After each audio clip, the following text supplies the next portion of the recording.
Comment éviter d'être contaminé par le coronavirus? Lavez-vous régulièrement les mains. Lavez-les soigneusement à l'eau et au savon, tant la paume que le dos, mais aussi entre les doigts.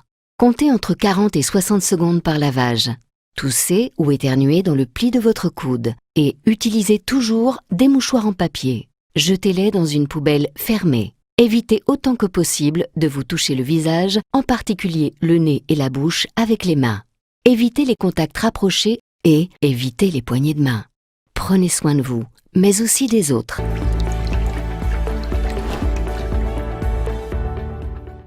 Bonjour mes chers élèves, merci beaucoup. Aujourd'hui, nous sommes à la suite de notre sujet d'hier. Nous allons entreprendre et continuer le dihybridisme. Alors, nous mentionnons le titre du tableau.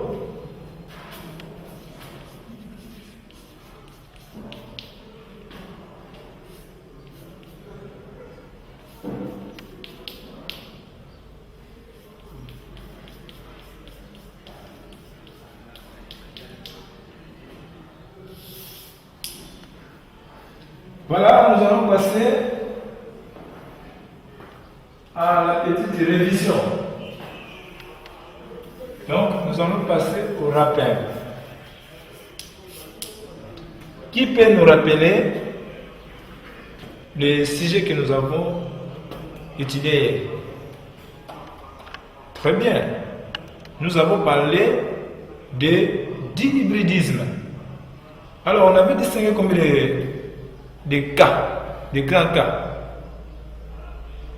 Très bien. Il y a deux grands cas, comme vous l'avez dit. Il s'agit de cas de gènes autosomaux. Et nous avons les cas dont un gène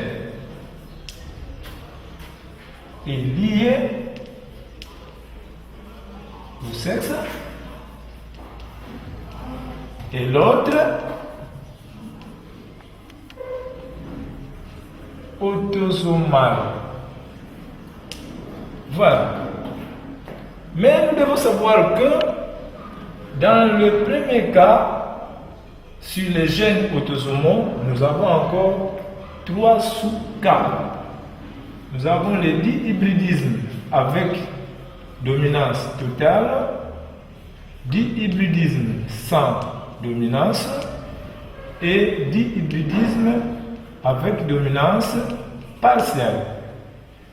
Hier, nous avons dit qu'il s'agissait de croisement seulement de deux monohybridismes avec dominance. C'est-à-dire, on prend le monohybridisme avec dominance pour un caractère et il y a encore le monohybridisme avec dominance pour l'autre caractère.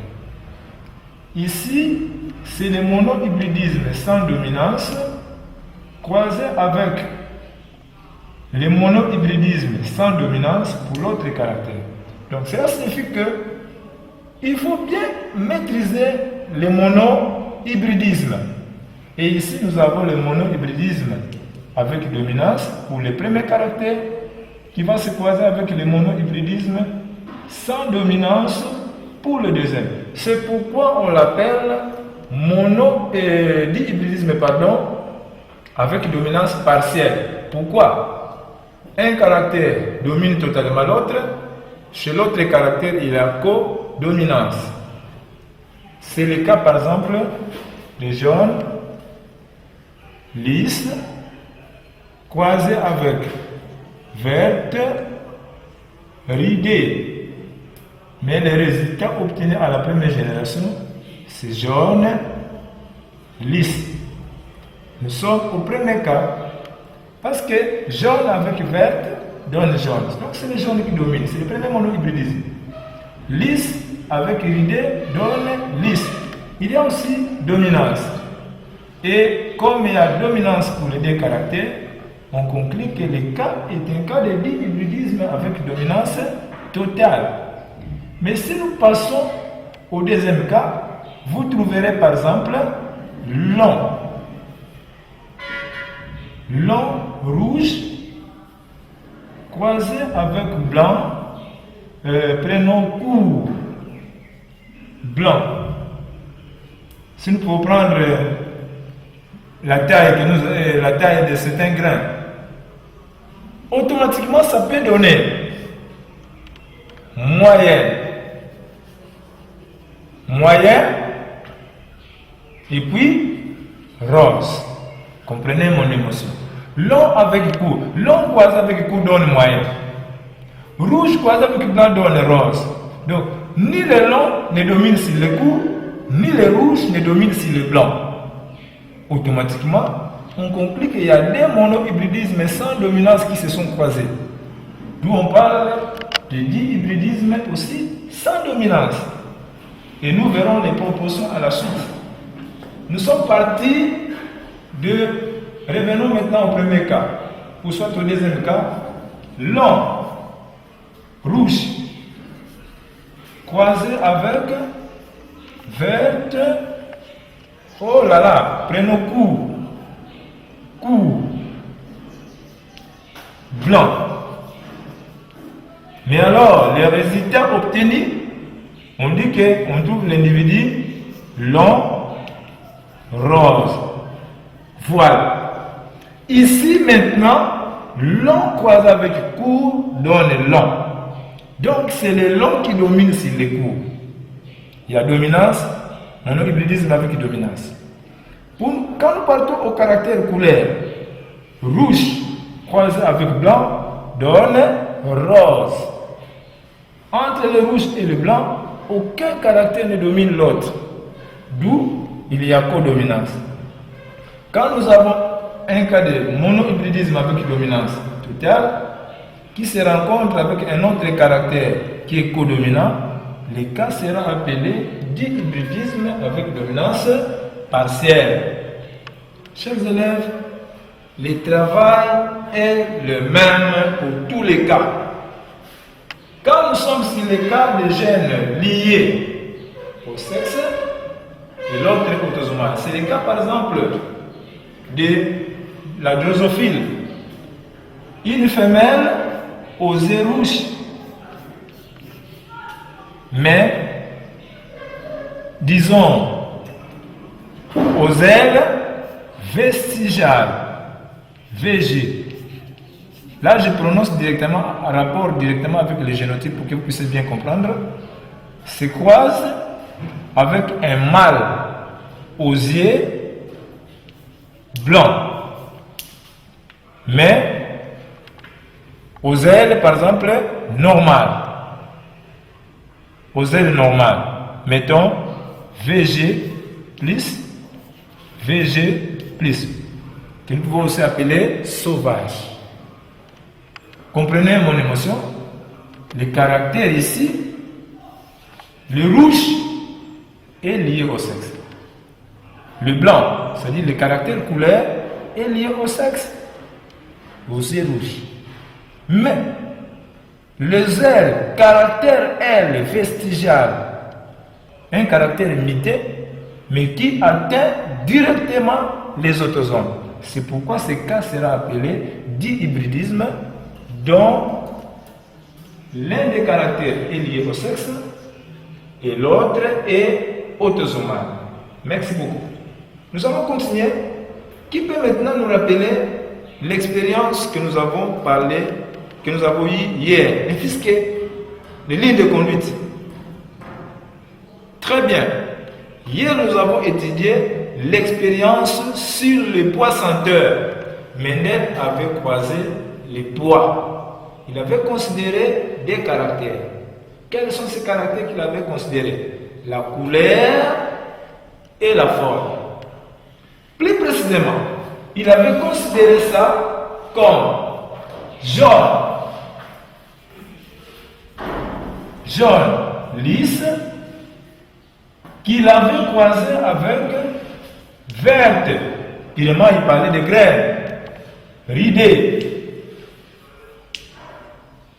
Mais à la première première génération, tous les individus étaient jaunes.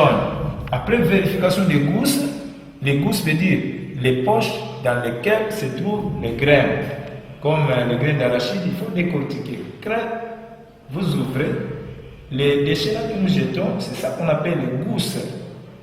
Les haricots, quand les haricots sont encore mis, les petits pois, il faut ouvrir les gousses pour trouver les graines à l'intérieur. Alors, en ouvrant les graines, l'ouverture des graines a montré qu'il ne contenait que des graines jaunes, mais aussi qui étaient lisses. Ce cas ici montre que nous sommes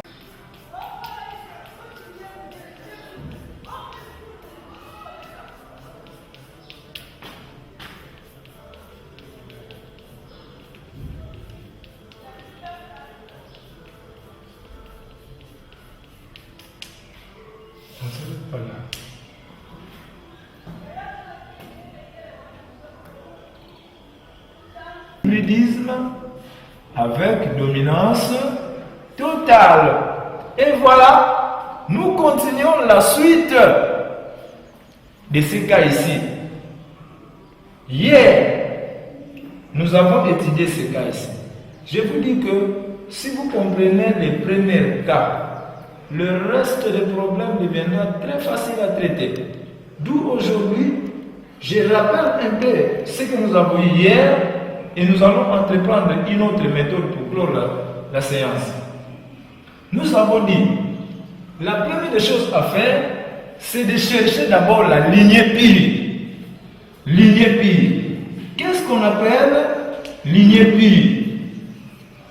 Une lignée pire, ce sont en général des parents qui sont homozygotes. Parents, P, abrégé par parents homozygotes. Comme jaune, lisse, vert iridé. S'il faut donner les génétiques, comme nous avons fait hier, les jaunes prendra JJ. Les lisses prendra LL par rapport à la dominance. Les verts ici, ou la couleur verte, prendra les petits J par rapport aux normes et l'iridé prendra les petits L.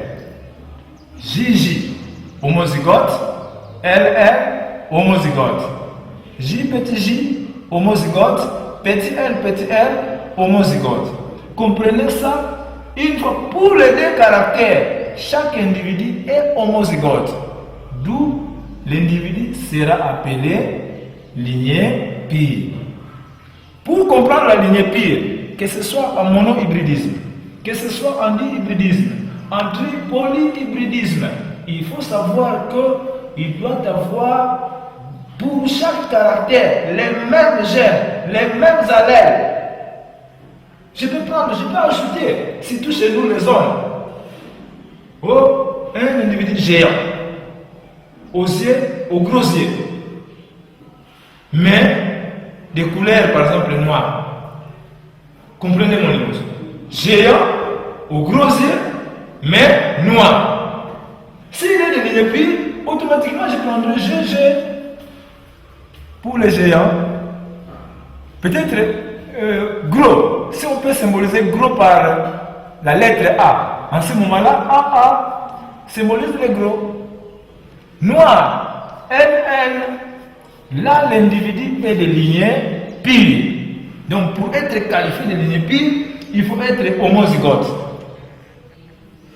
Deuxièmement, quand on croise les individus de lignée pire entre eux, si vous savez les isoler très bien, leur fruit sera appelé hybride. C'est-à-dire, les parents ici, de lignée pire que nous appelons P1, quand ils se croisent entre eux, leur fruit qu'ils vont donner sera appelé F1. Alors, ce sont des hybrides. Hybrides. Hybrides, quels que soient les caractères, ce sont des individus hétérozygotes. Il faut examiner caractère par caractère. caractère par caractère. Là, ce sont des hétérozygotes. Hétéro veut dire chaque caractère peut avoir des gènes différents, des allèles différents permettés. Parce que les gènes peuvent être les mêmes, mais les allèles sont différents. Là, c'est un hybride. C'est le cas de jaune lisse ici. Puisque jaune croisé avec vert donne jaune, lisse avec ridé donne lisse. Cela veut dire que le jaune est dominant sur le ridé et sur le vert, le lisse est dominant sur le ridé. En ce moment-là, l'individu ici sera hétérozygote. Il aura le J majuscule et le J minuscule qui détermine le verbe. L majuscule et L minuscule qui détermine le ridé. En ce moment-là, notre hybride est hétérozygote pour les deux caractères. C'est les normes à suivre pour tout croisement. Quand les parents entre eux se croisent, ils sont des lignes. Ils donnent des enfants ou des générations, des filiations que nous appelons F1 et en termes biologiques, hybrides. Les hybrides, Mendel avait procédé au croisement des hybrides entre eux. Quand il a croisé les hybrides entre eux, donc F1 croisé avec F1, qu'il appela en d'autres termes autofécondation, autocroisement. Et cela s'est fait plusieurs fois sur les animaux que nous élevons, sur les plantes que nous plantons, sur les végétaux en général. Donc, quand on croise F1 entre eux, on obtient alors la deuxième génération.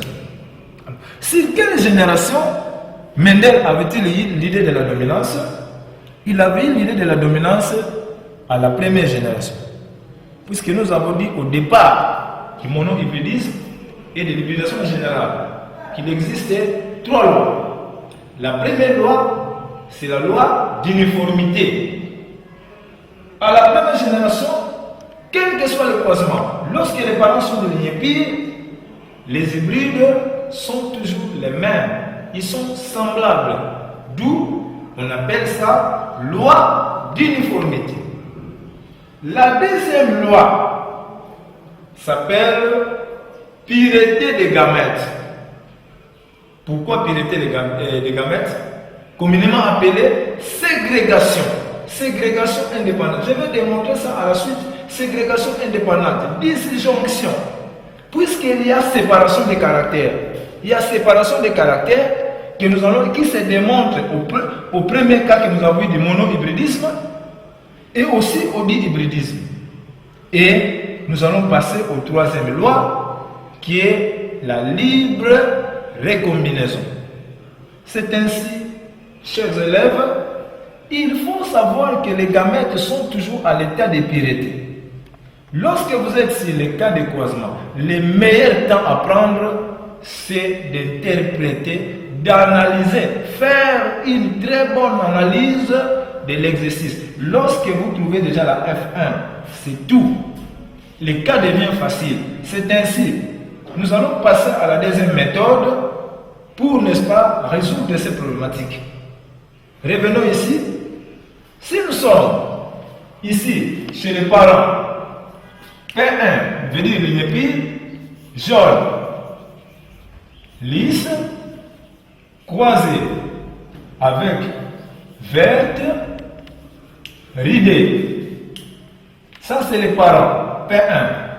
Nous savons que l'analyse nous a montré que les jaunes avec les vertes a donné jaune. Cela veut dire que jaune est dominant.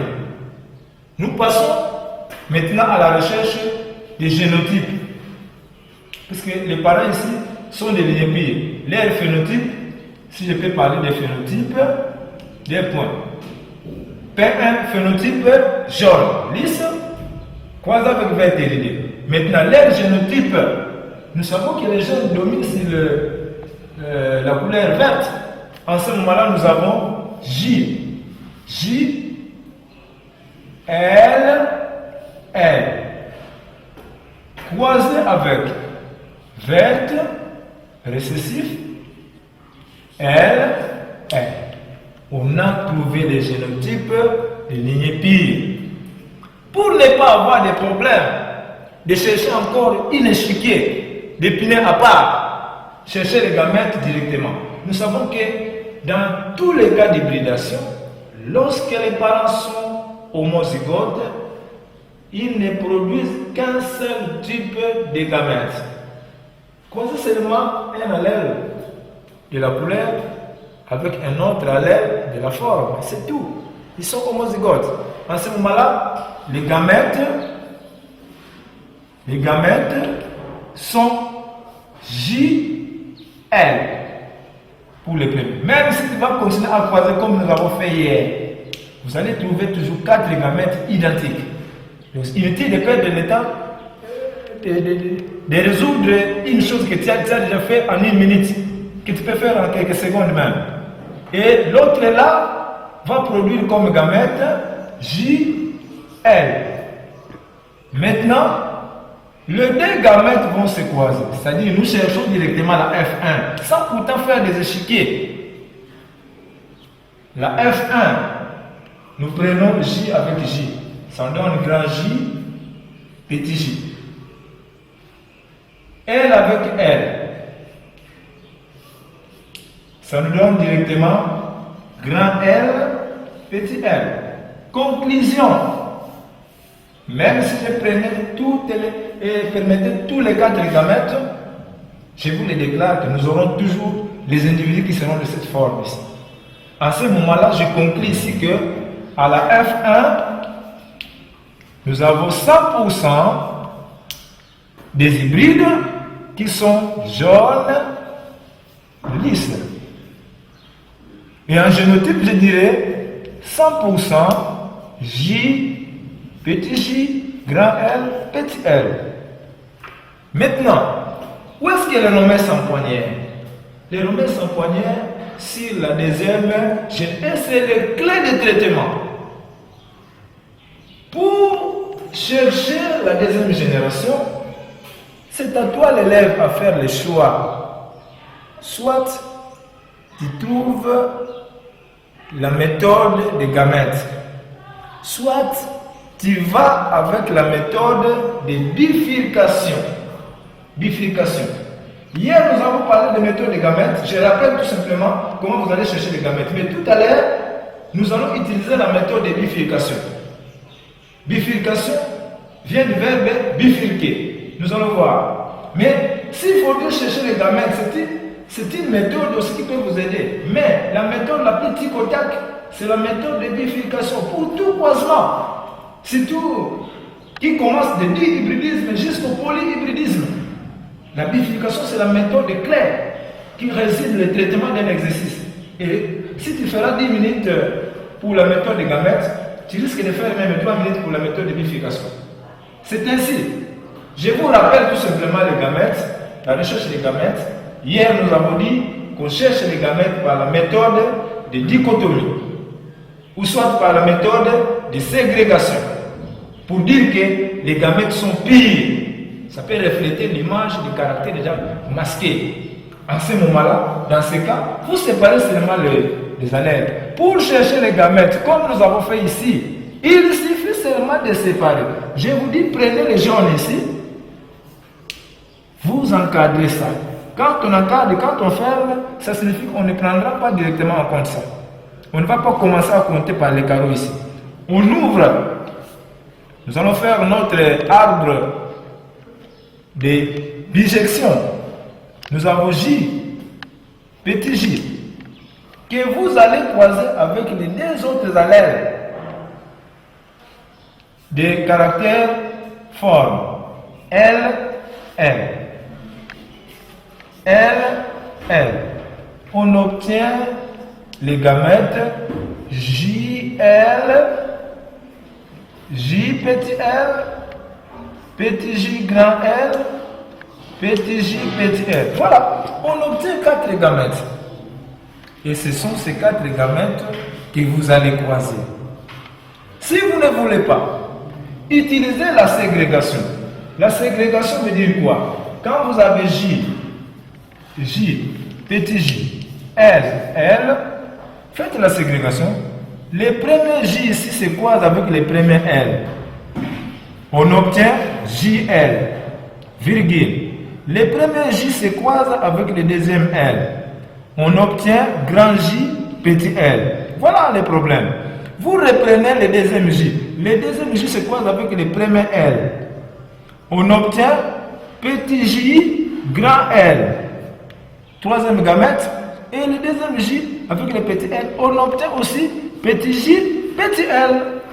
Voilà, on a trouvé les gamètes comme dans la méthode de bifurcation, de dichotomie et aussi dans la méthode de ségrégation. Mes chers élèves, aujourd'hui, nous apprenons les tic au tac. Les tic au tac, je vous livre un bon secret. Un secret qui va vous permettre à traiter librement l'exercice de hybridisme à la deuxième génération. C'est-à-dire, séparer seulement l'exercice en deux cas. Croiser chaque caractère à part par monohybridisme. Suivons ensemble. Nous sommes à la recherche de la F2. C'est-à-dire F1 croisé avec F1. Mendel, quand il a procédé, il avait eu les jaunes. Jaune, lisse, qu'il a croisé avec les jaunes lisses. Là, ici, nous sommes à la deuxième génération. Eh bien, nous allons appeler ça comme phénotype. Phénotype, génotype de la deuxième génération, on trouve que c'est J petit J, grand L petit L, croisé avec J petit J, grand L petit L. C'est-à-dire, et les mâles et la femelle, ils ont le même caractère. Maintenant, voyons ce que nous allons faire. Au lieu d'utiliser la méthode ici, que nous avons utilisée, utiliser la bifurcation, on peut faire la bifurcation des génotypes tout comme des phénotypes. Allons-y. Dans ce cas, on sépare les caractères. Je croise la couleur, nous faisons la bifurcation.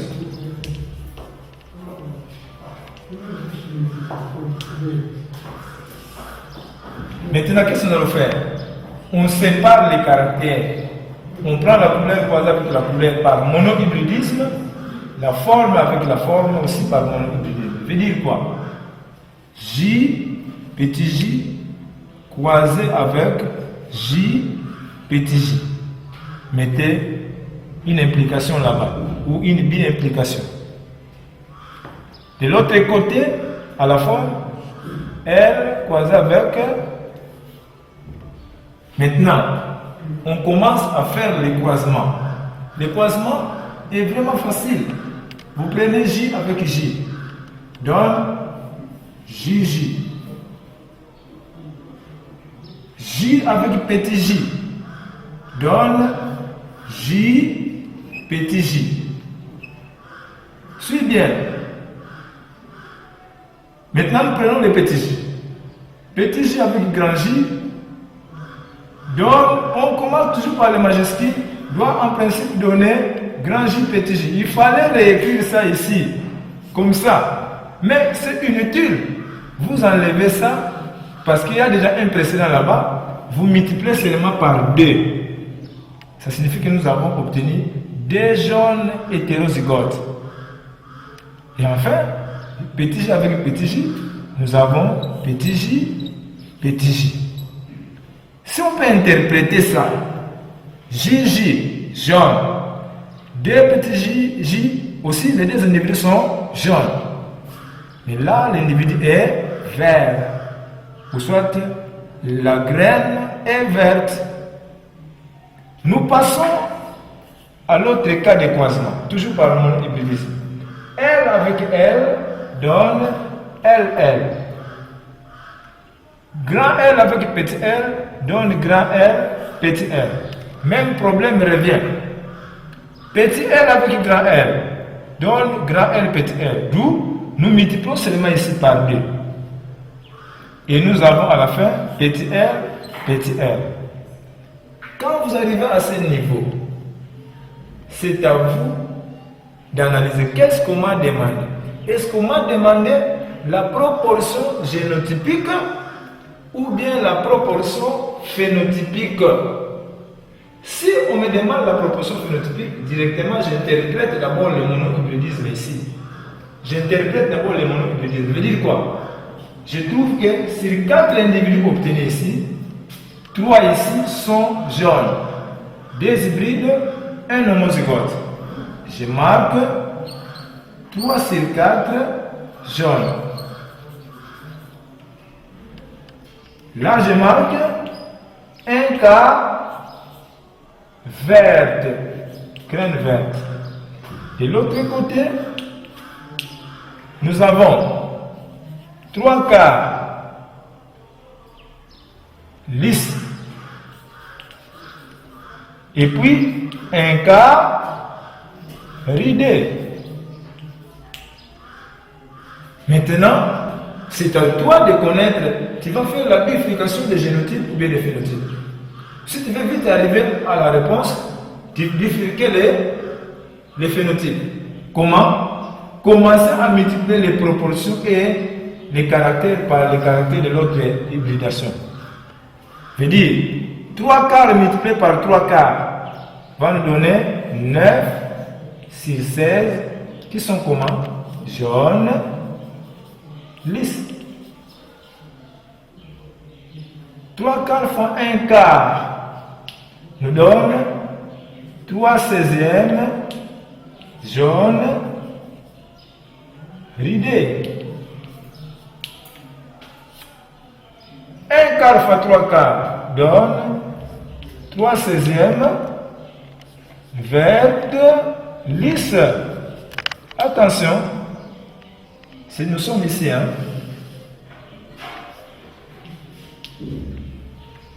quart fois 1 quart donne 1 16e verte ridée. Voilà la deuxième méthode qui est très facile sans passer par les échiquiers. En ce moment-là, après avoir passé à l'interprétation, vous terminez votre exercice. Voilà la fin de notre leçon. Les TP que j'ai donné hier, c'est le même TP que vous devez traiter aujourd'hui aussi, par cette méthode. La méthode de bifurcation. Bifurquer soit les génotypes ou soit les phénotypes. Vous serez en joie pour traiter un cas de hybridisme. Votre monsieur Georges Moussika. Je vous remercie. Voilà, chers élèves, par ces points, nous avons fini cette leçon. Nous allons organiser dans les prochaines séances des séances d'exercice, examiner différents cas que nous n'avons pas donnés en exemple pour que vous puissiez bien comprendre cette leçon. Du reste, restez bien chez vous à la maison, protégez-vous contre cette pandémie du coronavirus en respectant les règles barrières éditées par nos autorités. Je vous remercie.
Thank you.